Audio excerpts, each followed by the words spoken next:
बात हम कर रहे हैं आज इफेक्टिव स्पीच पे। लिसनिंग के हवाले से कॉन्फ्लिक्ट रेजोल्यूशन जो कि 9 आर्टिकल में दिया हुआ है आपकी बुक के आखिरी आर्टिकल में, वो मैंने कवर कर लिया था या आखिरी टॉपिक में दिया हुआ था।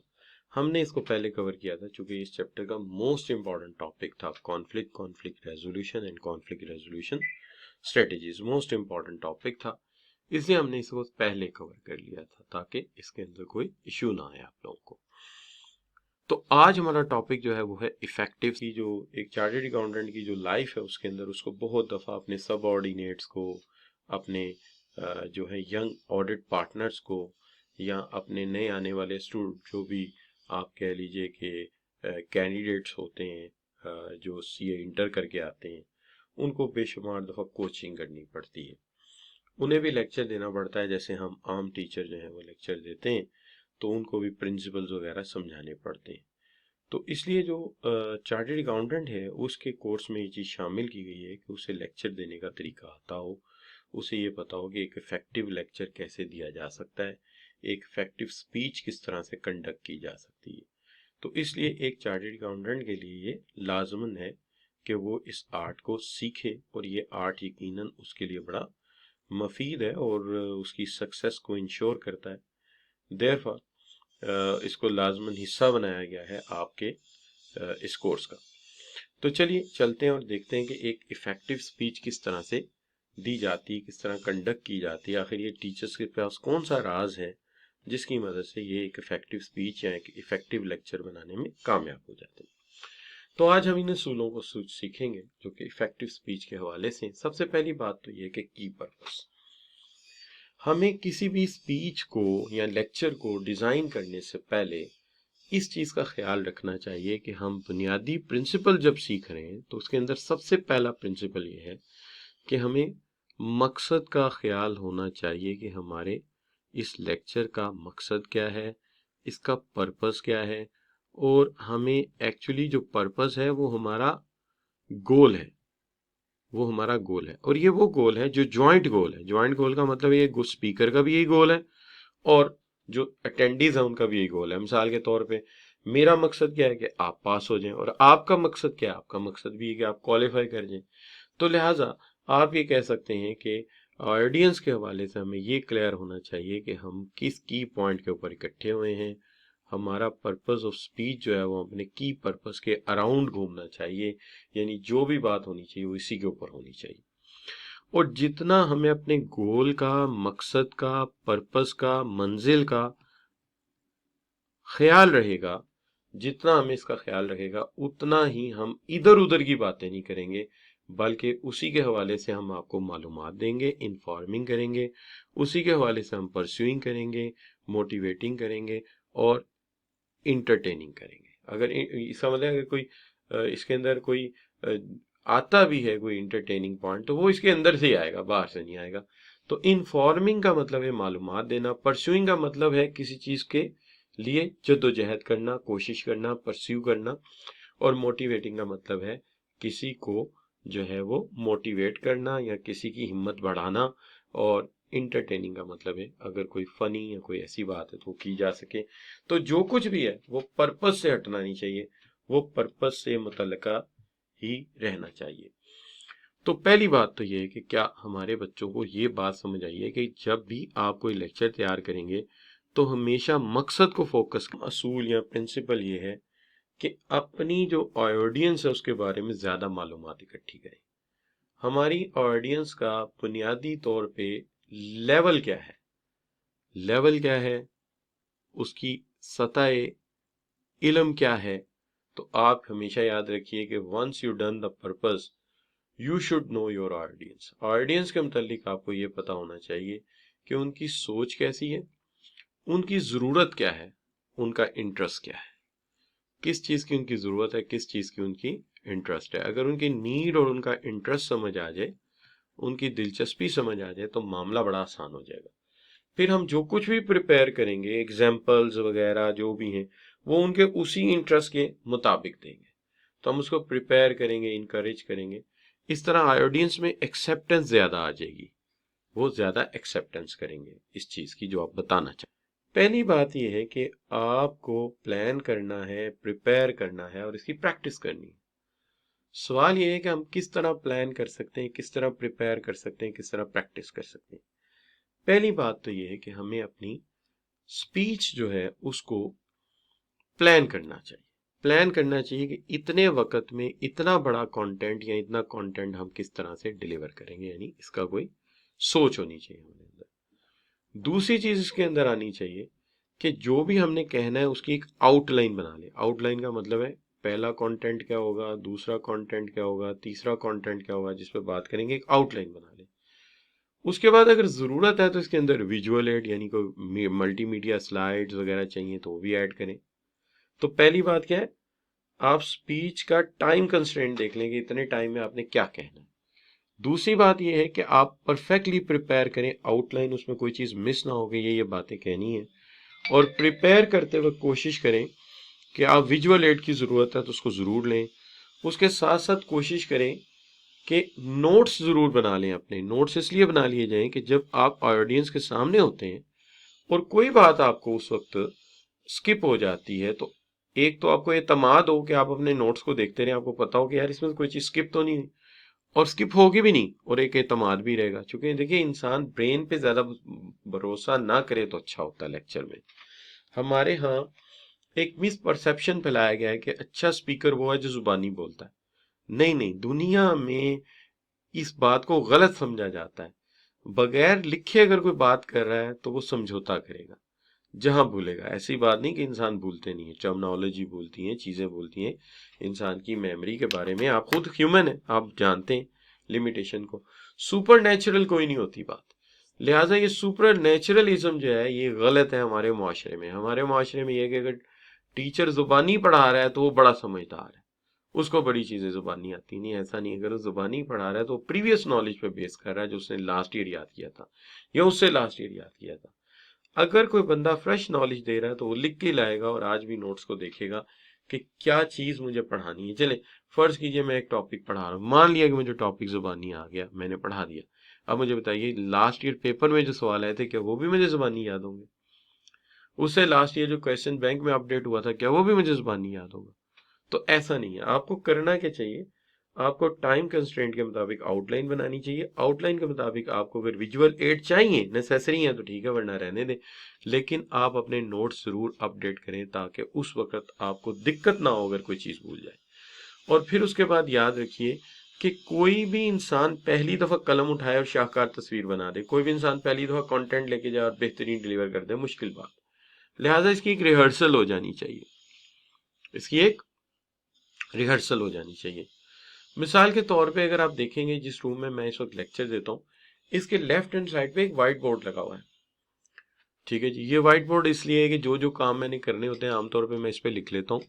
लेकिन बेसिकली ये इतना बड़ा व्हाइट बोर्ड है कि मेरे जो ये कमरा है, ये जो मेरा स्टडी है, इसकी जो जो वॉल है इसका 75% हिस्से पे लगा हुआ है, यानी इतना बड़ा व्हाइट बोर्ड है।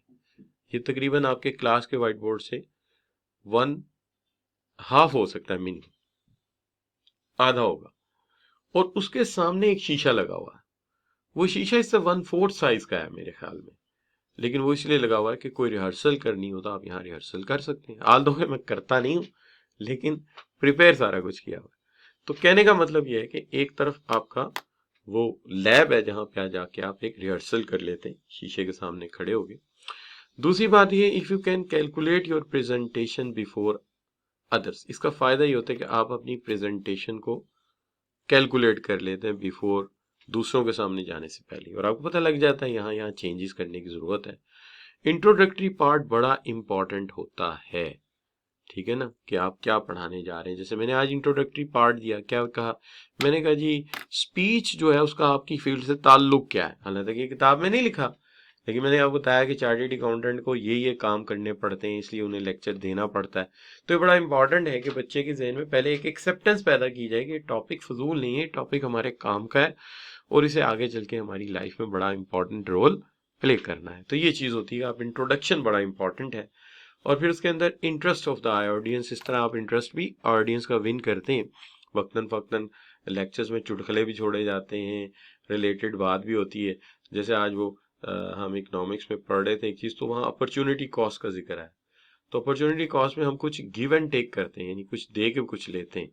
तो वहाँ मैंने लिखा कि पहले आप खोते हैं फिर आप पाते हैं। तो जितने बच्चे थे वो हंसने लगे कि सर हम खोते तो नहीं है। मैंने कहा नहीं, खोते से मुराद है लूज करना, गिव करना।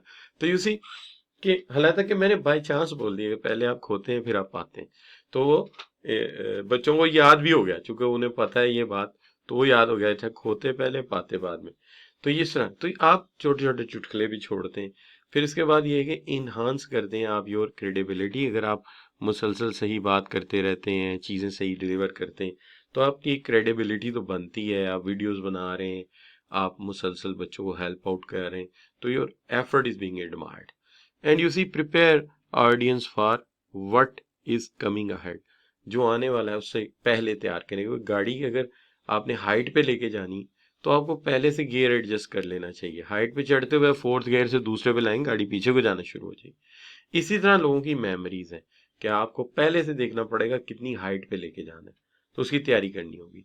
ये बड़ा अच्छा है कि आप रिटेन करें अटेंशन ऑडियंस की, कि वो वक्त के साथ साथ आपको तवज्जो देते रहें, उनसे कुछ पूछते रहें, कुछ कहते रहें, और एक क्लोजिंग पे एक रीस्टेट करें, जैसे मैं करता हूँ कि आज के इस लेक्चर में हमने ये बातें की थी। तो हम उनको ज़रा मेन पॉइंट को फोकस करके आपको बता देते हैं कि ये चीज़ें आज के हमारे इस लेक्चर में डिस्कस हुई थी। तो अभी तक इस लेक्चर में जो बात हमने की है वो ये है कि एक गोल फोकस होना चाहिए, हमने क्यों लेक्चर देना है। दूसरा, ऑडियंस पे फोकस होना चाहिए। और तीसरा पॉइंट मैंने आपके साथ एक्सप्लेन किया, प्रिपेयर प्लान। अब लेक्चर स्टार्ट होने जा रहा है, अब आपकी स्पीच स्टार्ट होने जा रही है। ये तैयारी कर ली, स्लाइड्स बना ली, ऑडियंस का अंदाजा लगा लिया, उसका इंटरेस्ट देख लिया, उनकी टेंशन रिटेन करने की कोशिश करनी है हमने। लेकिन अब है परफॉर्म। परफॉर्म कैसा करते हैं पता तो तब चलेगा जब ऑडियंस के सामने जाएंगे हम। तो ऑडियंस के सामने जब हम जाते हैं, तो सबसे पहली चीज जो हम कहेंगे वो ये है कि हमें जब ऑडियंस के सामने जाना है तो हमें एक कॉन्फिडेंस जाहिर करना है। अच्छा, कॉन्फिडेंस जाहिर करने के लिए एक बात तो याद रखनी कि हमें अपने उंगलियां जुड़ी हुई नहीं होनी चाहिए, हमारी ग्रिप्स टाइट नहीं होनी चाहिए, जैसे मुक्के बनाए हुए हाथों को, हाथ ही नहीं खोल रहे आप, उंगली एक एक खोल दें उनके सामने। और हाथों को बांधना जो है अपने जिस्म के सामने, क्या जाहिर करता है शाबाश बच्चों? अगर मैं आपसे कहूं कि आप हाथ सामने बांध के खड़े, you have place your joint hand in front of your chest, in front of your tummy, तो इसका मतलब क्या होगा? आपने हाथ बांधे हुए अपने टमी के सामने, अपनी चेस्ट के सामने, इसका मतलब क्या होगा? तो आपसे पूछते हैं ये बात हम, कमेंट्स ओपन है आपके लिए जी। इसका मतलब क्या होगा? एक बंदे ने अपने हाथ चेस्ट पे या अपने पेट पे अपनी टमी के सामने बांधे हुए, इसका मतलब क्या होगा? लैक ऑफ कॉन्फिडेंस है। ये लैक ऑफ कॉन्फिडेंस जाहिर करता है। क्यों? चूंकि आप हाथ बांध के किसी चीज से अपने आप को प्रोटेक्ट करना चाह रहे हैं। ये साइन होता है जब आप किसी बड़ी ताकत के सामने खड़े हैं, जैसे कि आप अल्लाह के सामने खड़े हैं, ठीक है? तो ये थोड़ी सी घबराहट, जाहिर है अल्लाह तो माइटी ऑल माइटी है, तो उसके सामने तो ऐसा होता है। लेकिन जब अल्लाह के सामने कहते हैं ना, एक सजदा तो जिसे गरां समझता है, हजारों सजदों से देता है आदमी को निजात, वो अल्लाह एक है, उसको एक सजदा कर लो ना, तो बाकी किसी के सामने हाथ बांध के क्यों खड़े हो?